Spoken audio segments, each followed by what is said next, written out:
Bonjour à toutes et à tous, bienvenue dans ce rendez-vous de l'apprentissage consacré aujourd'hui à l'apprentissage dans l'industrie. Quelle formation, quel diplôme, pour quels emplois? Pour en parler, j'accueille Florian. Florian, tu as 21 ans et tu es en BTS CRCI, conception et réalisation en chaudronnerie industrielle dans l'entreprise PMTL. Bonjour Florian. Bonjour Jonathan. Fabien, tu es le maître d'apprentissage de Florian, donc tu travailles dans la même entreprise et toi tu es ingénieur et responsable de la production. Bonjour. Bonjour Jonathan. Et enfin Anne, tu es chargée de développement de l'apprentissage. Bonjour Jonathan. Eh bien, bonjour à tous les trois. Du coup, vous qui nous regardez, sachez que vous pouvez en direct poser vos questions sur le chat. Il y a un conseiller et un formateur du pôle formation qui vous répondent en direct, qui répondent à toutes les questions que vous pouvez vous poser sur l'apprentissage dans l'industrie. Donc voilà, n'hésitez pas à partager et à liker ce live pour faire venir vos amis, tous les gens que vous connaissez que ça pourrait intéresser, qui ont des questions à poser, qui ont envie d'en apprendre plus sur l'apprentissage, donc dans l'industrie. Pour qu'on situe un peu plus ton métier, est-ce que tu peux nous expliquer ce que tu fais, Florian ? Oui, donc moi je suis en formation chaudronnier. Donc la chaudronnerie, c'est quoi? La chaudronnerie, c'est la fabrication de diverses pièces en métal ou même aujourd'hui en plastique à base de tôle, de tubes ou de profils, voilà, tout ce genre de choses. Donc ça peut être des pièces de la vie courante qu'on voit tous les jours, comme des escaliers, des garde-corps, des morceaux de pont, de la tuyauterie. C'est assez vaste comme métier. D'accord. Et alors toi, Fabien, tu es le maître d'apprentissage de Florian dans cette entreprise de chaudronnerie. Est-ce que tu peux nous expliquer en 2 mots en quoi consiste cette relation de maître d'apprentissage apprenti ? Oui, mais ça consiste à recevoir l'apprenant dans les meilleures conditions possibles au sein de l'entreprise et après, durant sa formation, lui apporter un maximum d'expérience professionnelle. Donc voilà, là on a posé un petit peu le décor. Juste avant de commencer à assaillir mes invités de questions, je vous rappelle à vous qui nous regardez que vous pouvez poser toutes les vôtres sur le chat aux conseillers et aux formateurs du pôle formation. Donc voilà, n'hésitez pas, c'est le moment, d'où je viens, ma carrière personnelle, là où j'en suis, est-ce que je peux venir en apprentissage, toutes les questions qui vous viennent, c'est le moment de les poser. Du coup, toi Florian, ça fait combien de temps que tu es alternant ? Donc moi ça fait 4 ans que je suis en alternance du coup. Et ce choix de l'apprentissage, pour quelle raison tu l'as fait ? Pourquoi on vient en apprentissage dans l'industrie ? Parce que pour moi c'est on va pas dire la meilleure, mais l'une des meilleures façons d'apprendre le métier. Parce que en plus de toute la partie théorique qu'on peut voir au centre de formation avec les formateurs, on a toute la partie réelle, on va dire, du travail dans les entreprises.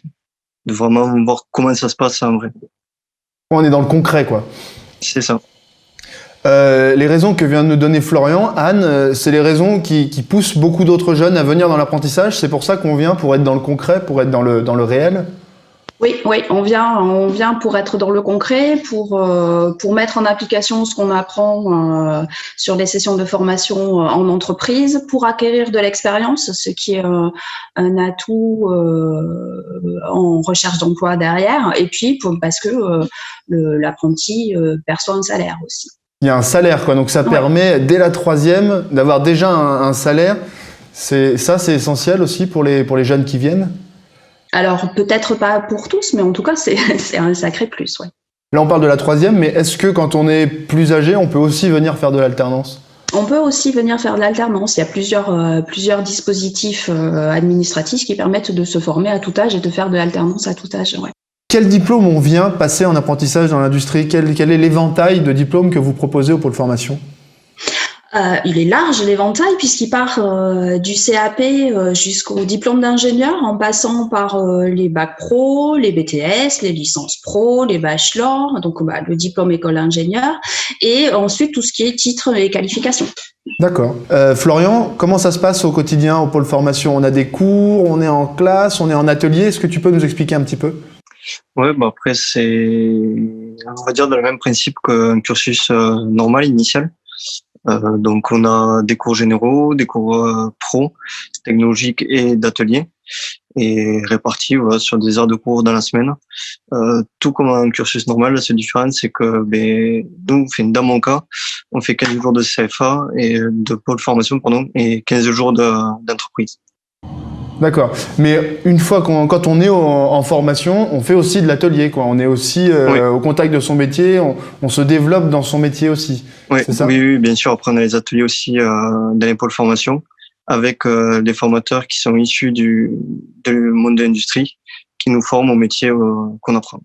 Ok, et pour chacune des formations, les formateurs, donc, qui dans les petits groupes dont nous a parlé Florian, apprennent le métier aux jeunes, d'où viennent ces formateurs en fait? Est-ce que ce sont des gens comme Fabien qui viennent du monde de l'industrie? Oui. La grande majorité des formateurs, ce sont des professionnels qui, à un moment, ont eu envie de transmettre leur savoir. Ok. Et est-ce que Fabien, là, je me tourne vers toi, est-ce que le pôle formation, est-ce que le centre de formation d'où viennent les jeunes a une importance pour vous au moment du recrutement des jeunes? Est-ce que ça a une importance? Oui, bien sûr. Déjà lors du recrutement, l'entreprise va d'abord regarder la personnalité de l'apprenti, puis ensuite va regarder de quel centre de formation il vient. Et au moment de ce choix, quel est l'atout par exemple du pôle formation s'il y en a un pour vous? Et du coup, là, l'atout du pôle formation, c'est parce qu'il est orienté vraiment sur les métiers de l'industrie. D'accord. Et ça, Anne, c'est quoi? C'est central dans l'existence du pôle formation, ce fait d'être les spécialistes de la formation de l'industrie. Ah, complètement, ouais. Nos diplômes sont orientés tous sur l'industrie. Oui, c'est vraiment notre identité. Oui, c'est quasiment même la raison d'être de... Exactement, tout à fait. Et alors, Florian, nous disait tout à l'heure que les formateurs étaient des professionnels comme toi. Toi, par exemple, tu pourrais être formateur aussi au pôle de formation, par exemple. Au pôle formation. Oui, pourquoi pas. Oui, après, je fais déjà de la formation à côté dans un autre domaine, c'est quelque chose qui me plaît bien. Mais après, je pense que de manière générale, ça serait bien que les gens qui ont un fort bagage technique dans n'importe quel domaine, je pense que dans le moment de leur carrière ou peut-être en fin de carrière, justement, transmettre des jeunes justement qui ont soif de connaissances et qui ont besoin d'apprendre pour qu'il y ait une relation entre expérimentés et apprenants, quoi. Donc tu vois les jeunes arriver, par exemple Florian, ça fait 4 ans que tu le formes. Qu'est-ce que tu ressens quand tu regardes un petit peu en arrière, tu le revois arriver à 17 ans et tu le compares au merveilleux jeune homme qu'il est maintenant à 21 ans. Quel regard tu portes sur l'évolution qui a été la sienne pendant ces 4 ans?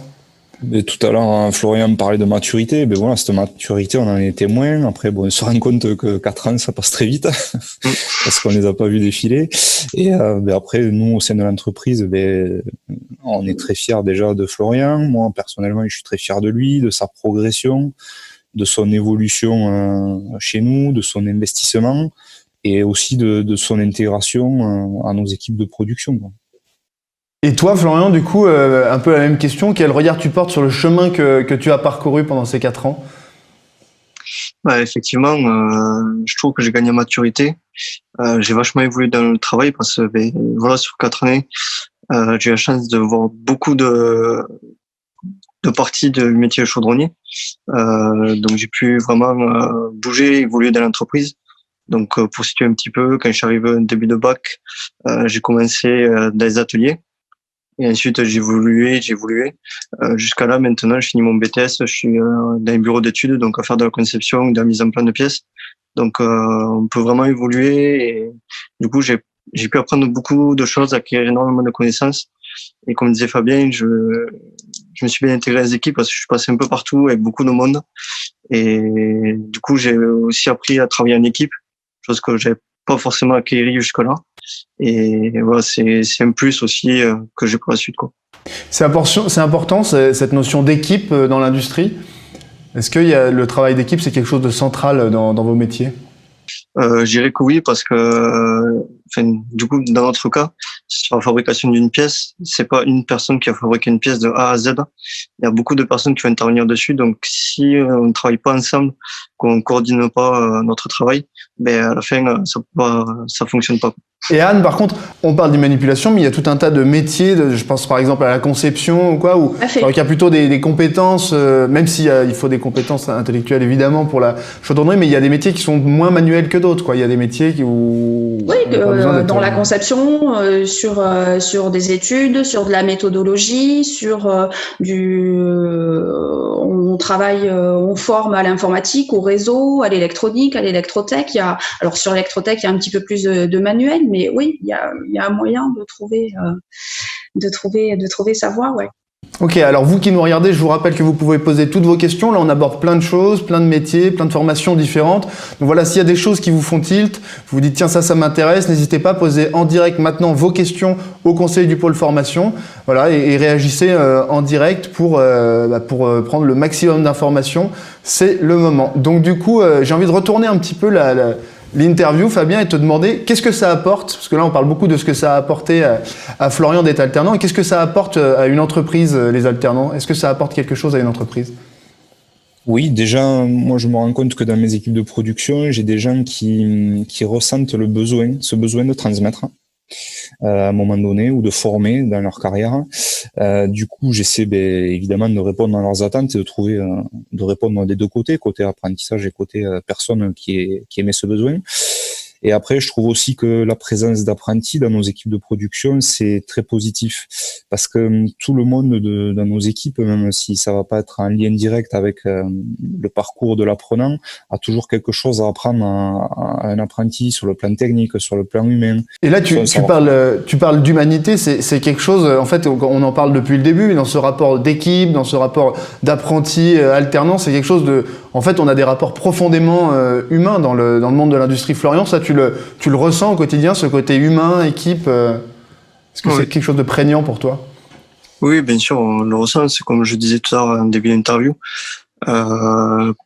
Sur tous les postes sur lesquels j'ai pu aller, j'ai été très bien accueilli. Les personnes ont su très bien me guider, ont pris le temps de vraiment m'expliquer leur travail, m'expliquer comment faire, pourquoi on fait comme ça et pas autrement, tout ça. C'est un point qui est très important. Pour rebondir là-dessus, nous aussi, dans l'apprentissage, dans le cursus de Florian, par exemple, ils sont en train de façonner des pièces. Donc, même quand ils participent avec quelqu'un à cette réalisation technique, à la fin, il y a le partage de l'avoir fait et il y a aussi un peu la fierté de ce qu'on a produit. Et ça, c'est gratifiant des deux parties, je pense. Même Florian a dû reprendre sur certaines réalisations ce plus, quoi.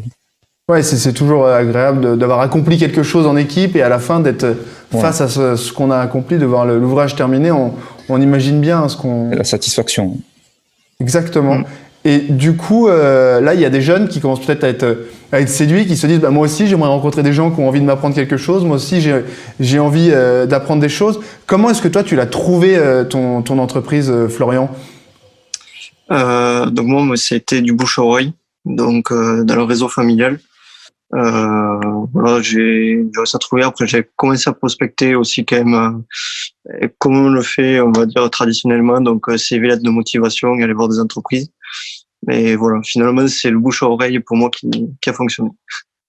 Anne, comment ça se passe? Parce que alors ça, c'est toujours une source d'inquiétude, je pense, pour les jeunes, de se dire j'ai pas d'expérience, je vais arriver avec mon CV où il n'y a pas grand-chose dessus, ma lettre de motivation qui dit bon bah j'ai envie de venir travailler, etc. Donc c'est angoissant, je pense, pour les jeunes. Est-ce que tu peux regarder dans les yeux les gens qui nous regardent et leur dire comment vous allez les accompagner, pour ceux qui ont envie de venir, comment vous allez les accompagner à trouver des entreprises?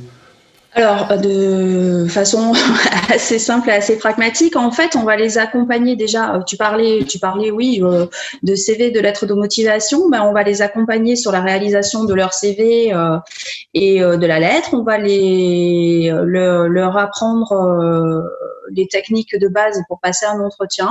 On va les familiariser avec le vocabulaire de l'entreprise et puis ensuite on va faire en sorte de les aider à trouver une entreprise. Alors là, on a plusieurs vecteurs possibles. On a déjà, nous, des entreprises partenaires qui cherchent des jeunes, donc on va les mettre en relation en fonction du profil et de la demande de l'entreprise. Et puis on va aussi, comme dit Florian, les inciter à en parler autour d'eux, parce que le vecteur bouche à oreille et le vecteur personnel marche bien, et puis on va leur apprendre à travailler comme des grands et aller cibler des entreprises et aller faire leurs propres recherches. Mais ils sont pas tout seuls, on est là.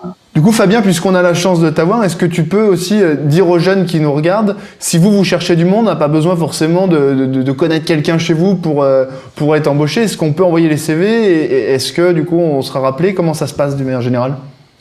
Oui, bien sûr, il faut démarcher les entreprises, envoyer CV, lettre de motivation, dont nous, personnellement, dans notre entreprise, nous recevons des apprenants en fonction de nos projets pour être sûr de les recevoir dans de bonnes conditions et avoir le temps nécessaire pour la formation. Mais ensuite, souvent les entreprises ont du mal à répondre peut-être rapidement à la sollicitation de l'apprenant. Il faut pas hésiter à relancer derrière. Ouais, il faut bien se dire que c'est pas inutile d'envoyer ses CV, ses lettres de motivation. Pas du tout. Ça marche et c'est comme ça même que la plupart du temps on est recruté, j'imagine. Exactement. Et ne pas interpréter, de pas avoir de réponse. Justement, être acteur et relancer l'entreprise. Patient et rester motivé, quoi. Voilà. Du coup, Florian, au niveau de la paye, ça se passe comment? Combien est-ce que tu gagnes? Tu peux nous le dire? Moi, étant chaudronnier, on dépend de la convention métallurgie, donc une où on est le mieux rémunéré en tant qu'apprenti. Donc voilà, moi actuellement, en deuxième année de BTS, je suis à 1 200 € par mois. Et quand j'ai commencé le bac, j'étais du coup mineur, j'avais encore 17 ans, j'étais aux alentours de 600 € par mois. Ça, la rémunération de Florian, Anne, c'est dans la norme? Comment est-ce que ça se passe? Comment c'est calculé, sans rentrer trop dans les détails? Alors, en fait, d'abord, la convention collective de la métallurgie, c'est quand même une convention qui est plutôt avantageuse en termes de salaire. La rémunération des jeunes se fait à partir de grilles précises et qui dépendent en fait de l'âge de l'apprenant et de son année, de son nombre d'années d'alternance, en fait. Ce sont des salaires qui sont calculés en fonction de pourcentage du SMIC. Je te parle de minimum, parce qu'après, chaque entreprise est libre de rémunérer son salarié de la manière qu'il souhaite. Mais c'est, on va dire, entre 400 € quelqu'un qui est mineur et en première année d'apprentissage jusqu'à aux alentours de 1 200 pour quelqu'un qui a moins de 26 ans. Et puis après, quand on dépasse 26 ans, on rentre on est rémunéré à 100% du SMIC. D'accord. Et du coup, Florian, quand on a un vrai salaire, quand on a 17 ans et qu'on est passionné de mécanique, j'imagine que c'est sympa, non? Ouais, c'est plutôt sympa, on va dire que ça aide bien pour ma passion. Voilà, après, on va dire ça dépend de chacun. Moi, j'ai la chance d'avoir le pôle formation et l'entreprise qui n'était pas très loin de chez mes parents. Et du coup, j'ai pas eu besoin de prendre un hébergement non plus. Voilà, après, ça dépend vraiment des situations. Et après, dans le cas où on peut être amené à prendre un hébergement, et du coup, ça nous aide pour vivre, tout simplement. Pour revenir un petit peu dans l'industrie au sens propre, Florian, les jeunes qui nous regardent n'ont peut-être pas une idée très définie de ce que c'est que l'industrie, c'est quelque chose peut-être d'encore un peu vague pour eux. Comment c'est, toi qui le vis au quotidien depuis 4 ans, comment c'est le monde de l'industrie, comment c'est travailler dans l'industrie tous les jours? Moi, pour ma part, je trouve ça génial. Parce que moi, je vois comme ça, c'est des métiers assez concrets. Dans l'ensemble, la majorité, on va dire, où on va créer des pièces, on va créer des choses qu'on va voir par la suite, que beaucoup de personnes vont voir, et du coup, c'est une satisfaction de se dire, ça, c'est moi qui l'ai fait, ou voilà, ce genre de choses. Ouais. Maintenant, pour parler un petit peu d'avenir, comment tu te vois dans 10 ans, comment tu te projettes, ou même l'année prochaine? C'est quoi la suite pour toi? La suite, pour l'instant, on verra comment ça se passe dans le temps. Mais ce qui est prévu, c'est que ça va faire maintenant 1 an que je suis à mon compte. Donc, j'ai monté une entreprise en parallèle d'apprentissage, justement dans le monde du sport mécanique. Donc, dans ma passion, le quad, plus précisément. Et du coup, voilà. Donc, le but à long terme, c'est d'en vivre et d'arriver à développer l'entreprise bien, quoi. Donc, tu vas finir par vraiment rassembler les deux passions dont on parlait tout à l'heure, quoi. C'est un cours. Et du coup, pour toi, ça serait un but, une fois que, je te le souhaite, ta société fonctionnera, de prendre aussi un alternant et, comme disait Fabien, de toi aussi d'avoir cette envie de transmettre. Ça serait quelque chose qui te... Oui, oui, moi, complètement. J'aime bien apprendre et apprendre aux autres également. C'est quelque chose que j'aime bien. Donc oui, effectivement, je prendrai un apprenti dans le long terme. Bon bah voilà, Anne, ça fait déjà encore une entreprise potentiellement. Parfait. On en rediscutera en off, Florian. Et Anne, d'ailleurs, quelles sont les solutions qui se présentent aux apprenants en fin de diplôme? Par exemple, là, en fin de BTS, comment ça se passe d'une manière générale? Est-ce que le but, c'est d'être embauché dans son entreprise? Fabien, tu nous en diras peut-être un mot aussi. Alors, soit ils sont embauchés par l'entreprise dans laquelle ils ont passé leur diplôme. Ça, c'est une première possibilité. La seconde, c'est poursuivre leurs études, donc à l'issue d'un BTS par une licence pro ou une école d'ingénieur ou un BTS après un bac pro. Enfin, voilà, une poursuite d'études en apprentissage, ou alors ensuite il y a des jeunes qui sont diplômés et qui ne souhaitent pas ou ne peuvent pas pour diverses raisons être embauchés par leur entreprise et donc qui vont se retrouver sur le marché de l'emploi. Il faut savoir qu'en gros 87% des jeunes diplômés trouvent un emploi dans les 6 mois à la suite de l'obtention de leur diplôme. Oui, l'industrie, il y a beaucoup d'embauches, quoi. C'est ça. Ouais. Et Fabien, de votre côté, déjà une première question, qu'est-ce qu'on se dit quand on a formé, quand un gamin est arrivé un jeune est arrivé à 16-17 ans et qu'on finit par l'embaucher quand il en a 22 par exemple, qu'est-ce qu'on ressent à ce moment-là? Que la boucle est bouclée, c'est un aboutissement. Après, nous, ce qui est bien pour nous, c'est de voir qu'à la fin du cursus, la personne est épanouie, a emmagasiné un bon bagage technique, et après, qui s'épanouisse chez nous ou dans une autre entreprise. Après, c'est au choix personnel de l'apprenant. Après, côté entreprise, pour rebondir sur le devenir après la formation, nous, ça dépend principalement des besoins de l'entreprise. Pour l'embauche, c'est pas une embauche automatique à la fin de tous les apprentissages non plus. Mais après, ce qui est fort, c'est que le contact est pris entre l'apprenant et l'entreprise. C'est-à-dire qu'après, même si les besoins sont décalés de l'entreprise, s'ils ont besoin d'embaucher 6 mois, quelques mois, ou voire un an après, je pense que le contact, il se fera naturellement en premier vers l'apprenti, t'es ou t'en es, qu'est-ce que tu fais en ce moment, parce que s'il y a un besoin, c'est plus facile d'embaucher quelqu'un qu'on connaît déjà, qui fait partie un peu des murs. Voilà. Donc en fait, quand on fait son apprentissage dans l'industrie, ce que tu es en train de nous dire, c'est que finalement, il y a un lien indéfectible qui se tisse entre l'apprenant et l'entreprise dans laquelle il a fait son... Oui, voilà, c'est une carte, une prise de contact, voilà, c'est un réseau qui commence à se créer, quoi, déjà. Et quand l'entreprise va avoir un besoin d'embauche, par exemple, surtout, si les besoins, quand ils se créent, souvent ils sont rapides, enfin, il faut qu'ils soient rapidement honorés. Mais c'est plus facile de se tourner vers quelqu'un et qui ça s'est bien passé, qu'on connaît, à qui on a déjà confiance, que partir vers quelqu'un qui va falloir qu'on embauche, qu'on connaisse, voilà, en termes de réactivité, sur ça, l'apprentissage, c'est quand même très bien. Et du coup, Fabien, toi, est-ce que tu as un message à faire passer aux jeunes qui nous regardent et qui, là, ont appris quand même beaucoup de choses, je pense, aujourd'hui sur le monde de l'industrie, sur ce lien entre l'apprenti et son maître d'apprentissage. Est-ce que tu as un message à leur faire passer pour leur donner envie de venir dans l'industrie?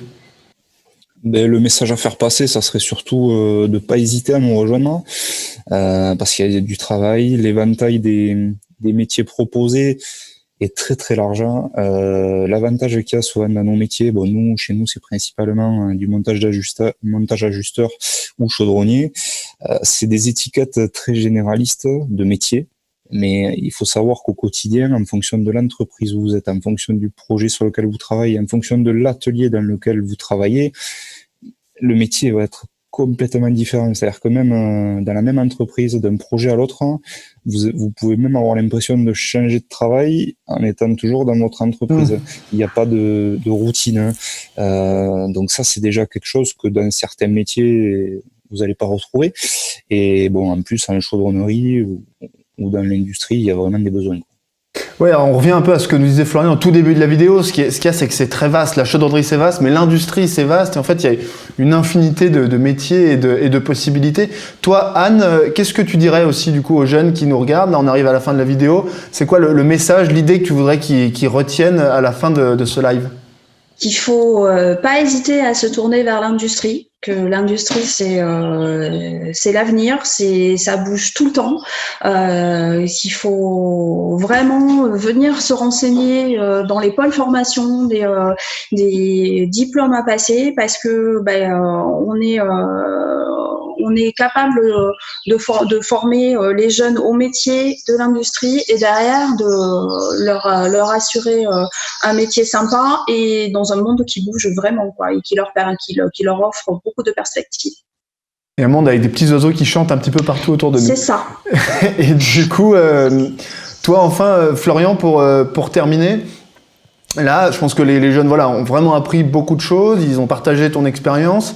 Et quel message, pour ceux qui ne seraient pas encore totalement convaincus, tu leur fais passer? Quel message tu leur donnes pour leur donner envie de suivre le chemin que toi tu as suivi, toi qui arrives plutôt au bout du chemin et qui va maintenant te lancer dans ta propre vie professionnelle? Quel message tu as envie de leur passer? Que si vous aimez concevoir ou créer, comme je disais, du concret, c'est dans l'industrie qu'il faut aller, tout simplement. Bon voilà, si vous avez envie de créer, de construire, et si vous avez envie de concret, c'est dans l'industrie qu'il faut aller. Merci pour cette conclusion, Florian, et merci à tous les trois.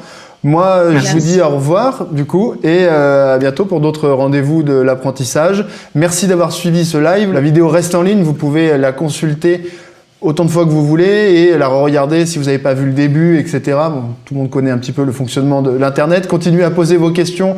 Les conseillers du pôle formation restent là encore un moment pour y répondre. Et moi, je vous dis à très bientôt et merci encore à tous mes invités et au revoir. Merci à toi. Merci, au revoir. Merci, au revoir. Au revoir.